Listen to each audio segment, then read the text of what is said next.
La parole est à Monsieur Thomas Porte. Merci, Monsieur le Président. Ma question s'adresse au ministre de l'Écologie, mais étant absent, elle s'adresse à vous, Madame la Ministre. Depuis plusieurs années, les experts du GIEC nous alertent sur les conséquences du réchauffement climatique et l'urgence à mener des politiques ambitieuses en termes de bifurcation écologique. Nous le savons, les années à venir sont décisives pour l'humanité. Le changement climatique a commencé et il est irréversible. Il n'est plus possible d'attendre. Le désastre écologique est multiforme, menace l'avenir du vivant et la survie de l'espèce humaine. Nos biens communs doivent être protégés sans attendre, avant qu'il soit trop tard. En France, chaque année, plus de 48 000 personnes décèdent prématurément en raison de la pollution de l'air. Cela représente 9% de la mortalité en France. Dans ma circonscription, en Seine-Saint-Denis, l'état de l'air est particulièrement dégradé, singulièrement autour des axes autoroutiers. Comme souvent, ce sont les habitantes et les habitants les plus fragiles, qui vivent dans les logements les plus vétustes, qui subissent les conséquences de cette pollution. L'urgence climatique impose de prendre des décisions politiques ambitieuses. L'urgence climatique impose de mettre un coup d'arrêt aux projets immobiliers et routiers qui sont des bombes climatiques et qui mettent en danger à la fois l'avenir de la planète et la vie des habitantes et des habitants. Pour mener ces politiques ambitieuses, nous avons un allié formidable, les forêts. Elles jouent un rôle essentiel dans la régulation du climat et dans l'atténuation du réchauffement de la planète. Un allié que certains s'apprêtent aujourd'hui à sacrifier à Noisy-le-Grand en soutenant le projet immobilier dit Révolution Lumière, tout un symbole, porté par la BNP Paribas, qui prévoit la création d'un écoquartier en remplacement du bois Louis Lumière. 22 000 m² d'espace boisé et plus de 1000 arbres, dont certains sont centenaires, vont être rasés pour satisfaire les intérêts financiers de la BNP Paribas. Le bois Louis Lumière est un véritable poumon vert au port de Paris, indispensable aux habitantes et habitants de Noisy-le-Grand, de la Seine-Saint-Denis et de la région Île-de-France. Ce projet, situé entre les quartiers de la Grenouillère, de la Butte Verte, du Champier et du Marnois, est non seulement un non-sens absolu, mais il aura des conséquences irréversibles sur la lutte contre le réchauffement climatique et la préservation de notre biodiversité.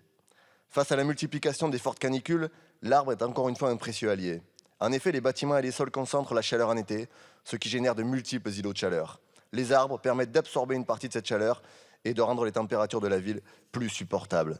Ce projet met aussi en péril des dizaines d'espèces animales protégées.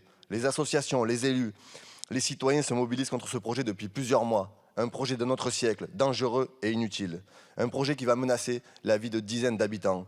Un projet qui va sacrifier des dizaines d'hectares de bois au service d'un projet immobilier de la BNP Paribas. La banque où le climat, il faut choisir, les habitantes et les habitants ont choisi, ils se mobilisent pour le climat. Madame la ministre, je vous demande, avec votre gouvernement, d'intervenir pour mettre un terme à ce projet dangereux, inutile et incompatible avec l'urgence climatique qui se trouve face à nous. Merci. Merci, Monsieur le député. Madame la ministre.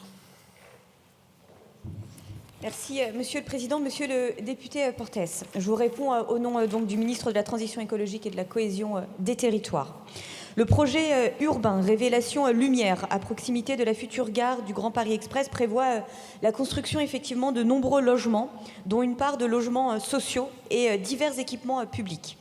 Il fait néanmoins l'objet d'une contestation locale au regard des enjeux de préservation de l'environnement sur lesquels vous attirez très justement notre attention aujourd'hui.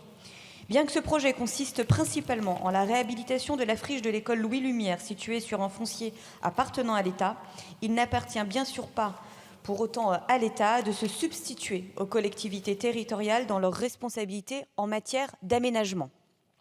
Je vous rappelle d'ailleurs que ce projet est lauréat depuis 2019 de l'appel à projet « Inventons la métropole du Grand Paris » lancé par cette dernière. La responsabilité des services de l'État est de faire respecter les principes qui permettent en pratique, à l'échelle des documents de planification locale et de projet, de concilier les enjeux de développement et de renouvellement urbain, de sobriété foncière et de respect bien évidemment de la biodiversité. Dans ce cadre, j'attire votre attention sur le fait qu'à ce jour, aucune autorisation administrative n'a été délivrée, ni même sollicitée, qu'il s'agisse du défrichement ou du permis de construire. L'avis de l'autorité environnementale requis au titre du Code de l'environnement n'a pas non plus été sollicité sur le projet. Je note d'ailleurs que cette contestation locale conduit justement la ville de Noisy-le-Grand et l'aménageur BNP Paribas Immobilier à poursuivre l'adaptation du projet.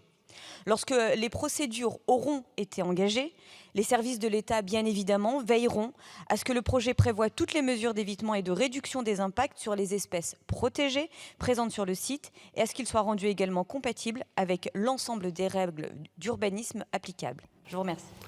Merci, Madame la ministre. Madame Autain.